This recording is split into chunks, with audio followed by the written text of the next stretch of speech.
তো বস চলে এসেছি নতুন ভিডিও নিয়ে। তো আজকে এই ভিডিওতে কথা বলবো শাহরুখ খান অ্যাজ ডন। ডন 3-তে আবার শাহরুখ খান ফিরতে চলেছে। তো ডন ফ্র্যাঞ্চাইজির যে ডিরেক্টর ফারহান আখতার, যে এই সিনেমাটা প্রডিউসও করেছে ফারহান আখতার, তার প্রোডাকশন হাউস এক্সেল এন্টারটেনমেন্ট। তো ফারহান আখতার প্রথমে কিন্তু ডন 3-র জন্য শাহরুখ খানকেই অ্যাপ্রোচ করে। শাহরুখ খান সেটা রিজেক্ট করে দেয়। তারপর রণবীর সিংয়ের কাছে যায়, রণবীর সিং সেটা ইয়েস করে এবং সেটার একটা অ্যানাউন্সমেন্টও আসে। অ্যানাউন্সমেন্টটা রিলিজ হওয়ার পর থেকে সেটা নিয়ে ট্রোলও হয় যে রণবীর সিংকে কেন ডন ফ্র্যাঞ্চাইজিতে কাস্ট করছে, ডনে একদম মানাবে না। তো তারপর ধুরন্ধর সাকসেস হওয়ার পর কিন্তু রণবীর সিং এটার থেকে বেরিয়ে যায়, ডন 3 থেকে। এবং তারপরে ঋত্বিক রোশনের আপডেটও কিন্তু শোনা যাচ্ছিল যে ঋত্বিক রোশনকে ডন 3-তে দেখতে পেতে চলেছি। যাক, ফাইনালি যে আপডেটটা এখন উঠে আসছে সেটা হচ্ছে শাহরুখ খানকে আবার অ্যাপ্রোচ করেছে ফারহান আখতার। তো ফারহান আখতার শাহরুখ খানের কাছে গেছে, আবার তাকে রিকোয়েস্ট করেছে, অ্যাপ্রোচ করেছে যে ডন 3 যেন শাহরুখ খান করে। তো শাহরুখ খান ইয়েস তো বলেনি, তার সাথে একটা শর্ত রেখেছে।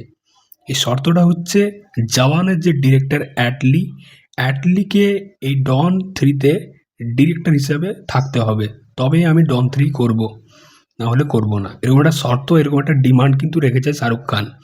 এবার শাহরুখ খান যদি অন বোর্ড চলে আসে ডন 3-তে, তাহলে এই সিনেমাটা কী লেভেলের ব্যবসা করবে বুঝতে পারছো? মারাত্মক লেভেলের।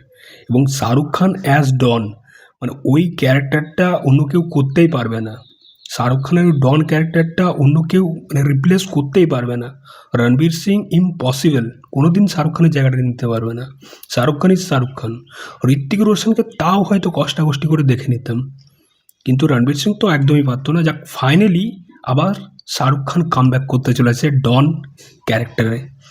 তো অমিতাভ বচ্চন তো ডন ক্যারেক্টার করেছিল, সেটা খুব পপুলার। তারপরে যখন শাহরুখ খান করে, সেটা নিয়ে একটা ট্রোল হয়েছিল। তখন তো সোশ্যাল মিডিয়া তো ছিল না, তখন কিন্তু মানুষ এটা নিয়ে কথা বলেছিল যে কেন এই ক্যারেক্টারটা করতে যাচ্ছে শাহরুখ খান। কিন্তু শাহরুখ খান যেরকমভাবে ডন ক্যারেক্টারটাকে পর্দায় ফুটিয়ে তুলেছিল, নিজের মতো করে, যেরকম একটা সোয়াগ, স্টাইল, অ্যাটিটিউড যেরকমভাবে প্রেজেন্ট করেছিল, একটা নেগেটিভ চরিত্র, সেটার ফ্যান হয়ে গেছিলো ভাই পুরো ভারতবর্ষ, পুরো ওয়ার্ল্ড ওই ডন ক্যারেক্টারে।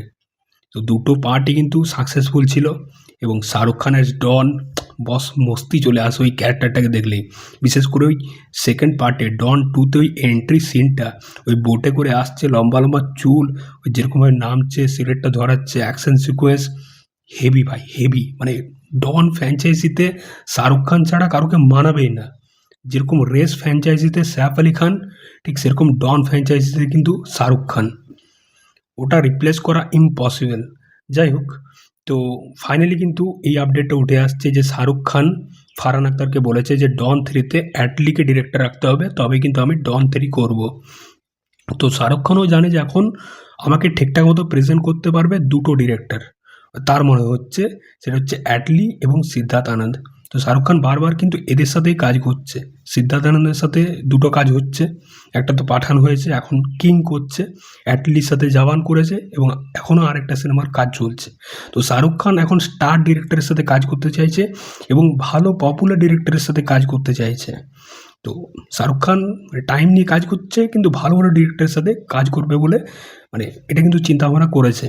কিন্তু আমার যেটা প্রবলেম মনে হচ্ছে সেটা হচ্ছে ডন 3-তে ডন ফ্র্যাঞ্চাইজির যে সিনেমাটা, সেটা কিন্তু খুব স্টাইলিশ, খুব ক্লাসিক একটা ব্যাপার আছে। এবং অ্যাটলি যেরকম সিনেমা বানায়, অ্যাটলি পুরোপুরি মাস অ্যাকশন সিনেমা বানায়। তো অ্যাটলি কিন্তু ওই ডনের এই ব্যাপারটাকে কিন্তু তুলে ধরতে পারবে না ঠিক মতো, এটা আমার মনে হয়। ডনকে ঠিকঠাক মতো প্রেজেন্ট করতে পারবে না, যেটা আমরা ডন পার্ট 1 বা পার্ট 2-তে দেখেছিলাম। অ্যাটলি পুরোপুরি মাস ওয়েতে প্রেজেন্ট করবে, কিন্তু ওই ক্লাসিক ব্যাপারটা থাকবে না, যেটা ফারহান আখতার শাহরুখ খানকে প্রেজেন্ট করে। তো কোথাও কি ওই জিনিসটা মিসিং থাকবেই। যাই হোক, দেখা যাক এটা হয় কিনা। ফাইনালি ফারহান আখতার তার ডিরেক্টরের জায়গাটা ছাড়ে কিনা অ্যাটলিকে, সেটাই দেখার। তো শাহরুখ খান কিন্তু এরকম একটা ডিমান্ড রেখেছে যে অ্যাটলিকে ডিরেক্টর রাখতে হবে, তবেই আমি কাজ করব। তো দেখা যাক এবার ফারহান আখতার কী করে, কী ডিসিশন নেয় এটা নিয়ে। তোমাদের কি মতামত এই বিষয় নিয়ে অবশ্যই জানিও। অ্যাটলি ডিরেক্টর থাকলে কেমন হয় ডন 3-র, অবশ্যই কিন্তু তোমাদের মতামত জানিও কমেন্টে। চলো দেখা হচ্ছে পরের ভিডিওতে। চ্যানেলটায় নতুন হয়ে থাকলে কিন্তু অবশ্যই সাবস্ক্রাইব করে যাও বস।